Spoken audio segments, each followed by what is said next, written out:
जळगावात अवैध सट्टापत्ता विरोधात प्राजक्त ताडे यांचे आमरण उपोषण 7व्या दिवशीही सुरू. प्रशासनाच्या दुर्लक्षाचा निषेध. शिवाजी महाराज पुतळ्यासमोर ठिय्या आंदोलन तीव्र.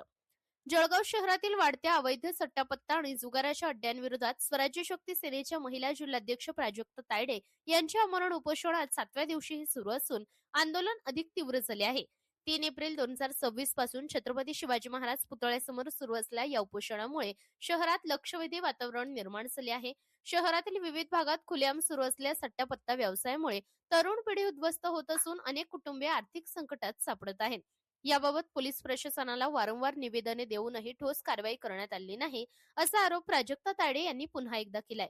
भारतरत्न डॉक्टर बाबासाहेब आंबेडकर जयंतीच्या पार्श्वभूमीवर शहरात स्वच्छ व सुरक्षित वातावरण राहावे अशी नागरिकांची अपेक्षा असताना प्रशासनाकडून होत असलेले दुर्लक्ष संतापजनक असल्याचे त्यांनी नमूद केले आहे. प्रशासनाला दिलेला अवधी संपूनही कोणतीही कारवाई झाली नाही.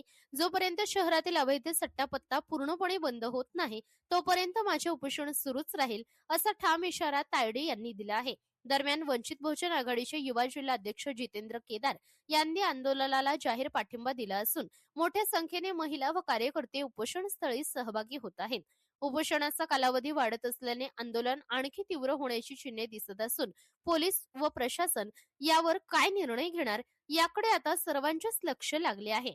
महाराष्ट्र लोकन्यूज साठी प्रतिनिधी खंडू महाले, जळगाव.